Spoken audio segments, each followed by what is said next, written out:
Well, good morning, everybody. As you can see, I'm a little bit wet. It's officially started raining and it's really settling into fall up here in Oregon. And today I'm leaving a spot that has been so pleasant and so gorgeous for the past week almost with a friend. And I'm heading somewhere that I'm hoping is gonna have some fall colors. It's gonna be a bit of a hunt. I'm not sure if the lights have turned yet, but if they have, we're all gonna be in for a treat. So I have about an hour or so of driving until we get there, and I'm going to use that time to think positive thoughts and hope that we're treated with a view at the end.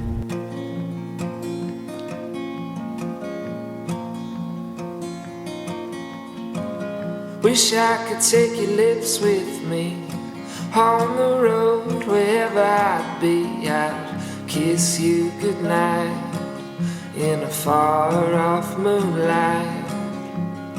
I wish I could take your lips with me, listen to your little voice sing along with the radio. So I just made it out to the spot that I was essentially supposed to be at within like a half mile or so. And as you can see, fall is about to fall. Everything is turning a lovely shade of yellow except for the larches, which is really the main event up here.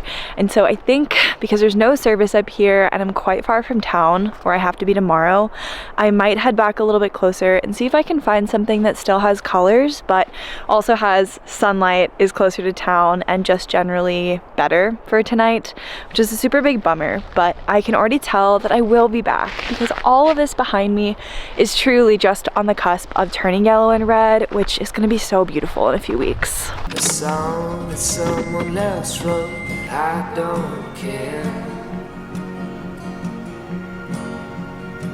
I just need you here.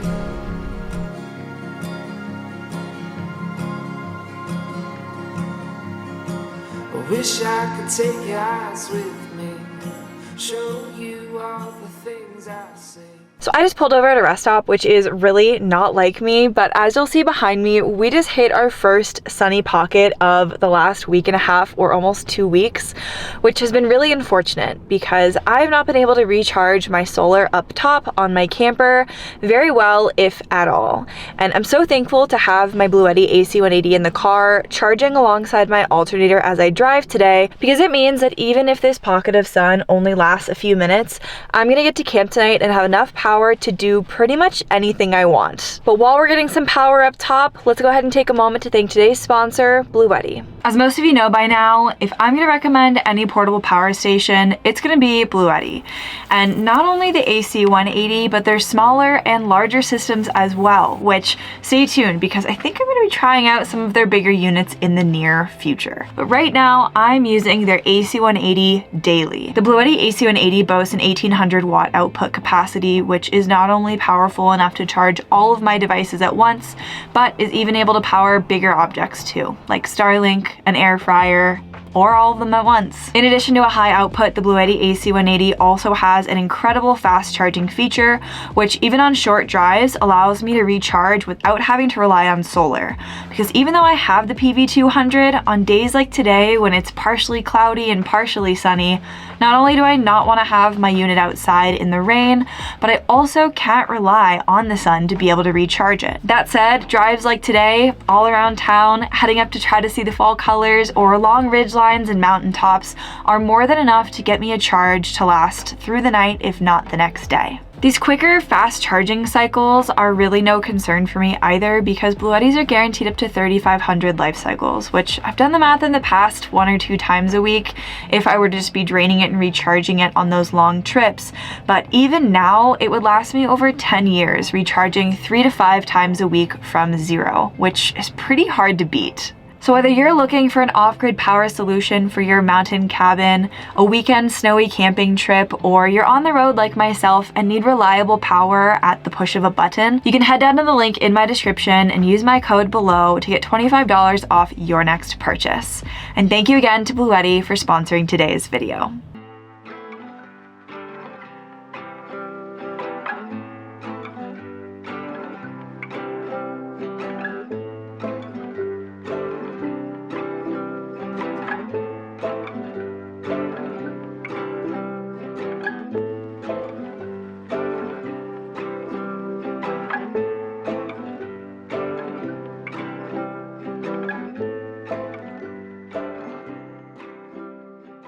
today has truly just been not what I expected. I've officially been driving for over 4.5 hours now, trying to find a spot that had just a little bit more natural beauty, you know? It would have been nice to have service, but I have yet to find anything that has any combination of the above. This location that I'm in right now, the ridgeline that I'm driving on, is definitely pretty in a way, but it's super muddy, super rutted, and I have a friend joining me tonight, and I honestly don't know that their rig would make it up here. They're also in town and not even joining me till after dark, it sounds like, and so I don't want to make them drive all the way out here just to get to, I don't know, a dark ridgeline that they're not gonna be able to see anything from or enjoy. So I think I'm just gonna call it here. I'm gonna drive back towards town to a spot that I know has service, that I know is close enough, so maybe we can go for a hike in the morning, and that's gonna be a little bit more accessible for them. So I'm gonna head back down this ridgeline. I'm bummed about the gas that I've wasted, and oh my goodness, the rough roads that I have taken the truck on today, but this is just the reality. Sometimes you drive around for 4 hours and use almost an entire tank of gas, only to go to a spot right outside of town. It's just how it goes.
So I just got to camp and I'm about to make some dinner that happens to be vegan.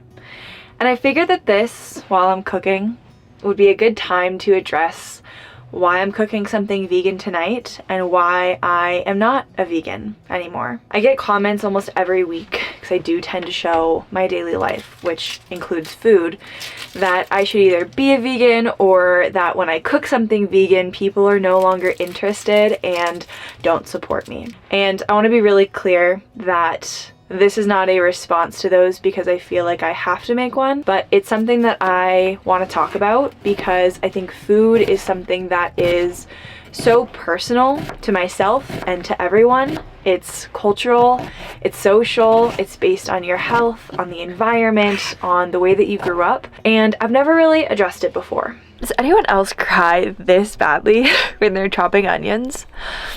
I feel like it looks like, I don't know, something just happened to Terra. So a few years ago, I considered myself a vegan. I ate plant-based, I didn't purchase leather products, I didn't eat honey, and truthfully, I tried to avoid every single use of animal in my daily life as humanly possible. My reasoning for going vegan was for the environment. I studied environmental science and management in college, and throughout my life have been somebody who's really enjoyed recreating in the outdoors and appreciated the beauty of nature. And so the thought that my daily actions, the food that I was consuming and purchasing, was contributing directly to the destruction of these lands was something that really hit home for me.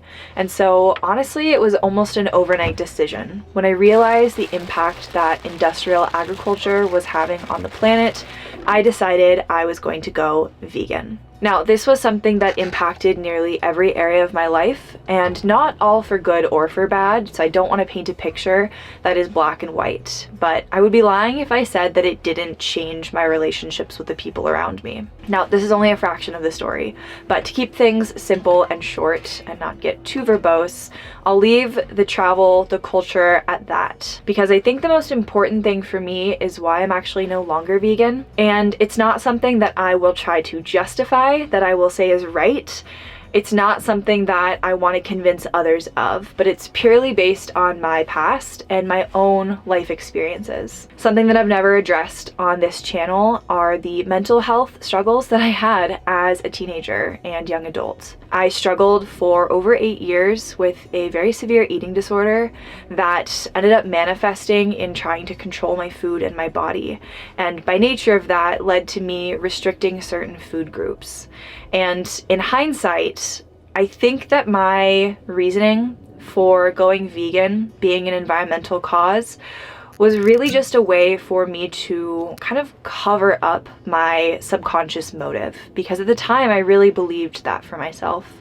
But the more I thought about it when I was in my early 20s, the more I realized that my veganism was not only not helping the planet as much as I thought, because I was eating prepackaged foods from around the world that had to be shipped and flown and bussed around countries or across the world, but it also was really at the core just a way for me to restrict food groups and limit myself.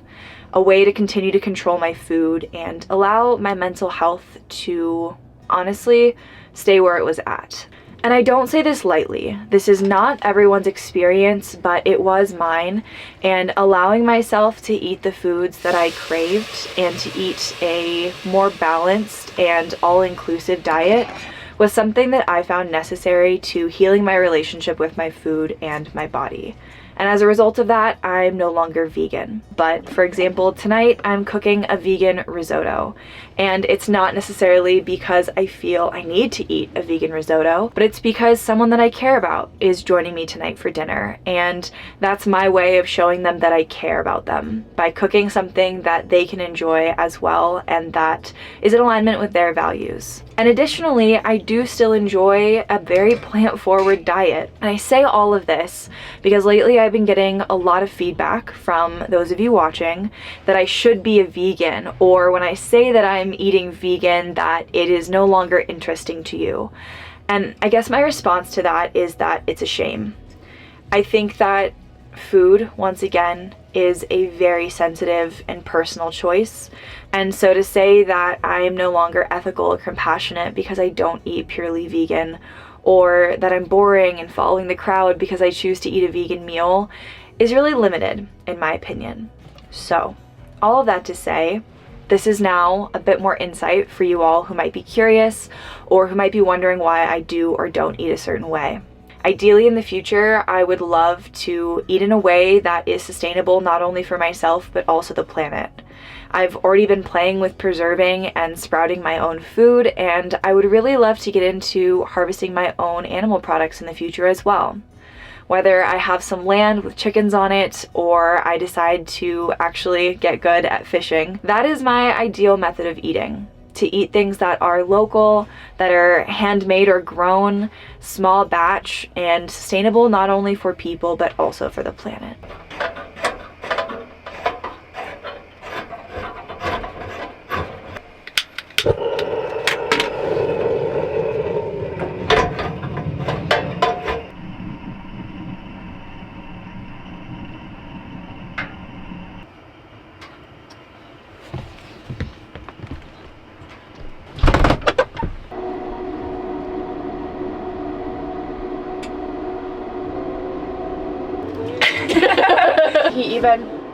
There was a set of 14 that didn't print with the right lighting, like it just needed to be brighter.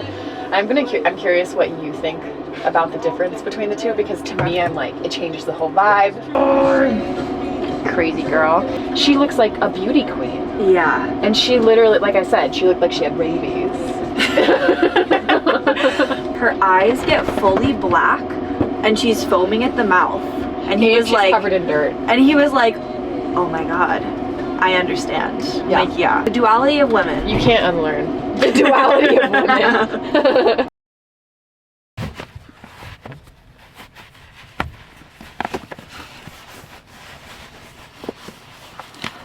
Man, the aftermath of a solid night is always so horrible to wake up to.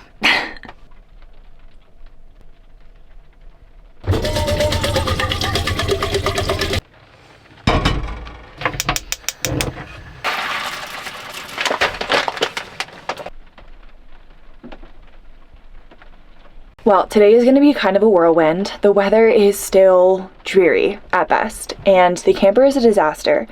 Today I have to go get my laundry done. I need to try to get Terra some exercise. I have to pack for the trip that I leave for in like 8 hours. I'm dropping Terra off at a sitter, which I'm so nervous for, if I'm being completely honest. I hate leaving her with anybody else. And I have to be semi-done with work for the week, which includes this video. So lots to get done. It's already 10:30 because I just spent the last like hour and a half having coffee with my neighbor, who you might know, Maddie. And I am glad to have had a slow start to the morning, but I'm also now in full chaos mode.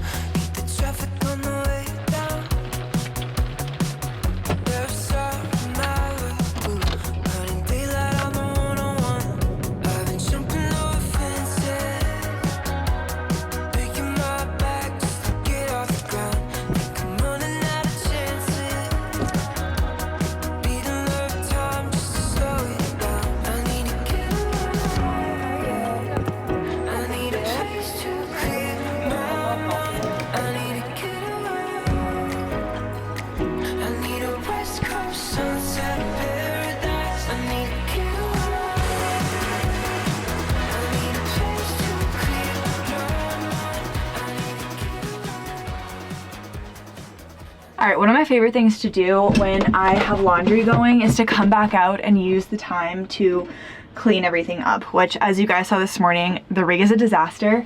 We are now leaving at 6 p.m. tonight. I don't know if I already said that, but basically just cut the amount of time that I have to get everything done, drop Terra off, pack, in like half. So I'm gonna try to get all of my dishes done and the rig cleaned up by the time my laundry is done washing and drying. Hopefully I can also give Terra a little walk in between there, because we're gonna be zipping around town all day today and don't have a ton of time to like go to the park and get all muddy and then get clean again, because it's still raining and gross outside.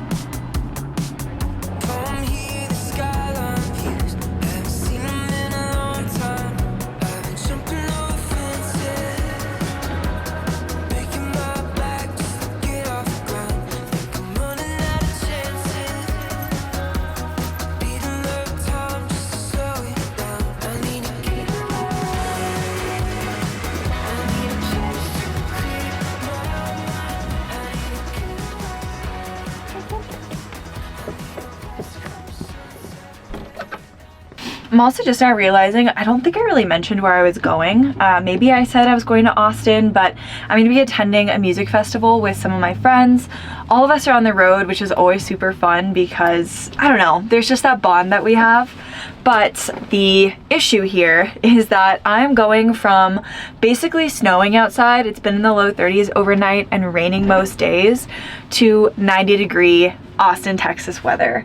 It's gonna be humid. My hair is already kind of freaking out. All I'm bringing is a carry-on. I'm not checking a bag, and so it's not really an issue. I don't think I have a problem overpacking, but it is something that I definitely have to just be aware of. Even though I really want to pack a couple of options, just because the weather is gonna be pretty brutal and I want to feel comfortable and also look good, I'm gonna have to be really selective because carry-on bags are pretty small, and essentially I have to pack all of my work stuff, because I do need to work. I have to pack all of my clothes, toiletries, and everything in one bag. So, wish me luck.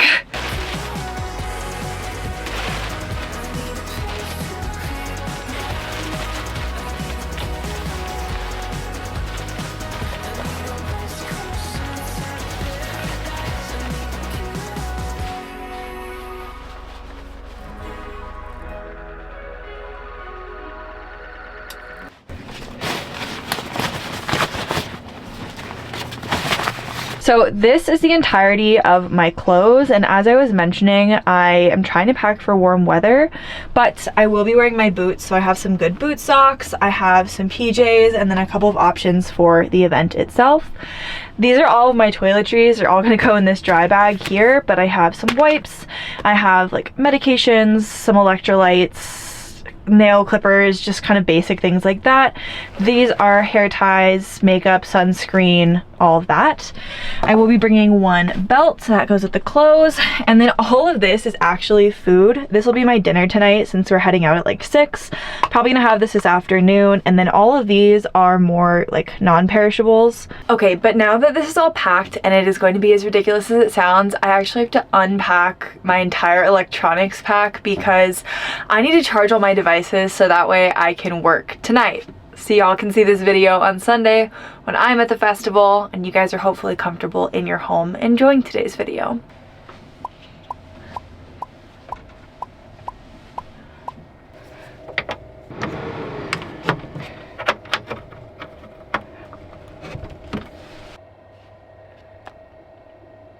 Additionally, I packed Terra's bag. This is the basics. She just has some treats, some toys, her brushes, and vitamins. I'm also obviously going to be packing her food and her bed. Those are both up in the cab up front.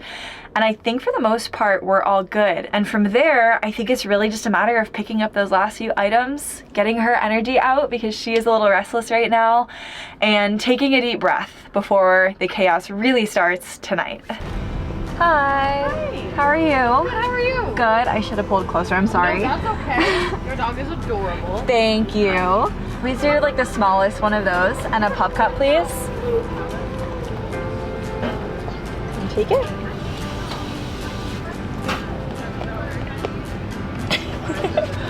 Have a nice day. Thank you.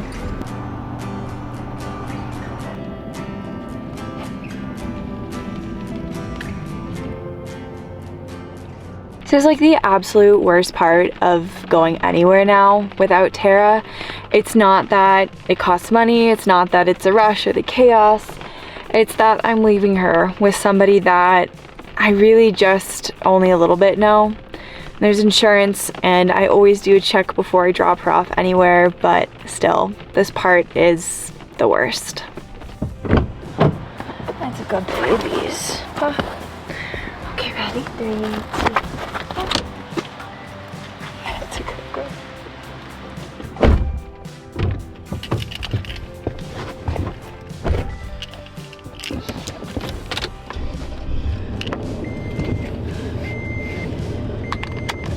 Well, friends, I might look a little disheveled, but I think we did it.